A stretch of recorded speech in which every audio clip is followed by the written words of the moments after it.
میں حیران ہوں دین میں شک پیدا کیا جاتا ہے جھوٹ بول کے نہیں، آدھا سچ بول کے.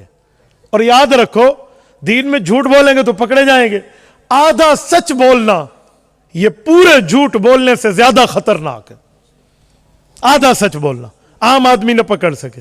دیکھو کلمہ طیبہ ہے لا الہ الا اللہ، اللہ کے کوئی خدا نہیں مگر اللہ.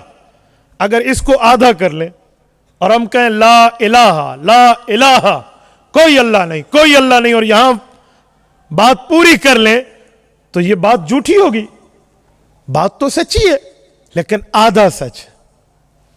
تو یہاں بھی آدھا سچ بولا جاتا ہے کہ جی وسیلہ، ہاں آپ وسیلہ دے سکتے ہیں نماز کا، وسیلہ دے سکتے ہیں روزے کا، وسیلہ دے سکتے ہیں نیکی کا، وسیلہ دے سکتے ہیں قرآن کا، عبادت کا وسیلہ دیں، نبی کی ذات کا وسیلہ نہ دیں.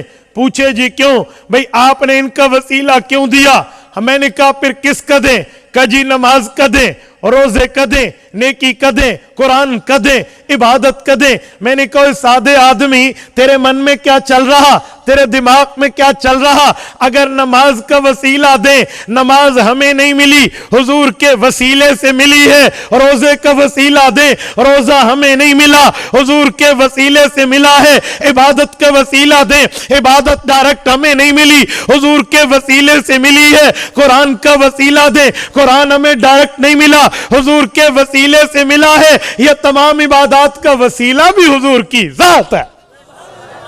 تو گالتے اتھے آکل ہوتی پھر تو لہٰذا حضور کے وسیلہ دینے میں کون سا حرج ہے؟ پیغمبر کریم کا وسیلہ دینے میں جی نہیں دینا چاہیے. کیوں؟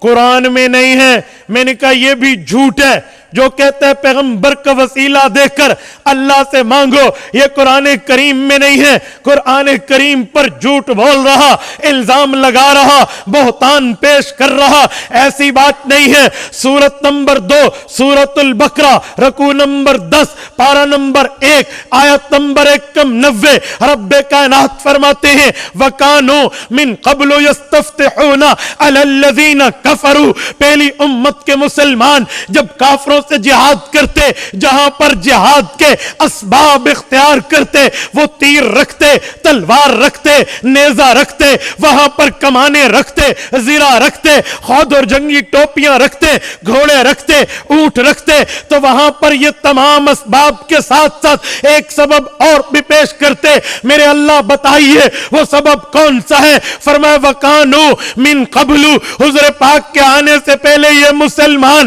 یستفتحون علی الذین کفروا، اپنے دشمن پر، کافر کے خلاف مدد مانگتے اور پاک پیغمبر کا وسیلہ پیش کرتے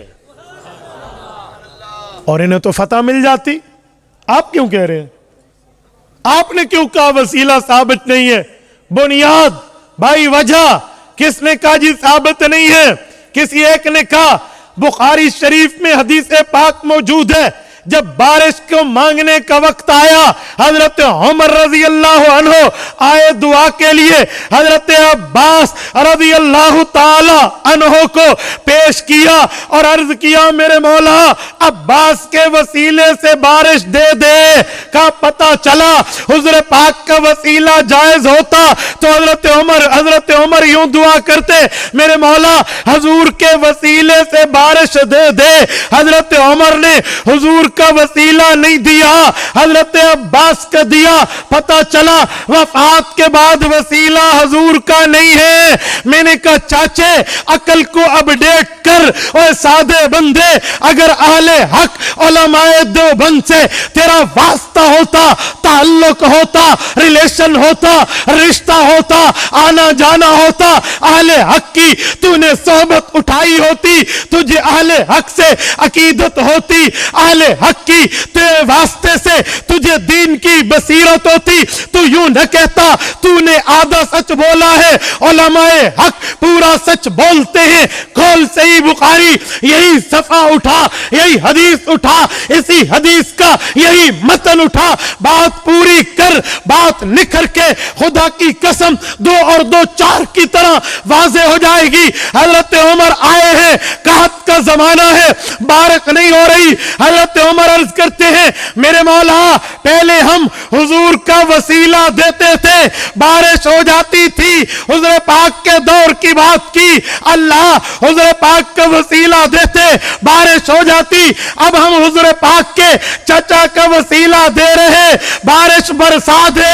میں نے کہا جی سن، آل حق کہتے ہیں حضرت عمر نے بات ایک کی ہے، مسئلے کئی حل کیے ہیں۔ پہلا مسئلہ یہ حل کیا کہ ہم حضور کا وسیلہ حضور کی زندگی میں دیتے تھے، یعنی زمین کے اوپر جو موجود ہیں انہیں بارش سے فائدہ ہوتا تھا، تو زمین کے اوپر حضور موجود تھے تو بارش میں بھی حضور کا وسیلہ دیا۔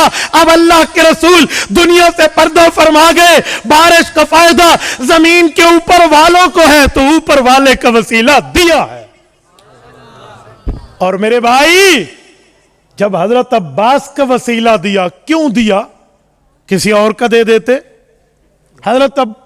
جی جزاکم اللہ، حضرت عباس کا دیا، کیوں دیا؟ حضرت فرمانے لگے بالکل یہی بات ہے کہ حضور پاک کے چچا کی نسبت کی وجہ سے ان کا وسیلہ دیا۔ حضرت عمر نے تو وسیلے کے منکر کے منہ پر یوں فاروقی تماچا حضرت عمر نے مارا ہے، اور جب میں 22 لاکھ مربع میل کا خلیفہ وقت بلا شرکت غیر حکمران حضور کے چچا کے وسیلے کو جائز کہتا ہوں تو حضور پاک کا کہاں پر ہوگا؟ تو بات تو پوری کرتے تو بات نکھر کے آ جاتی، لیکن مسئلہ یہ ہے دنیا میں لوگوں کو آدھا سچ بولنے کی لت پڑ گئی ہے۔ اجی آدھا سچ نہ بولیں، پورا سچ بولیں۔ تبارك الذي نزل الفرقان على عبده ليكون للعالمين نذيرا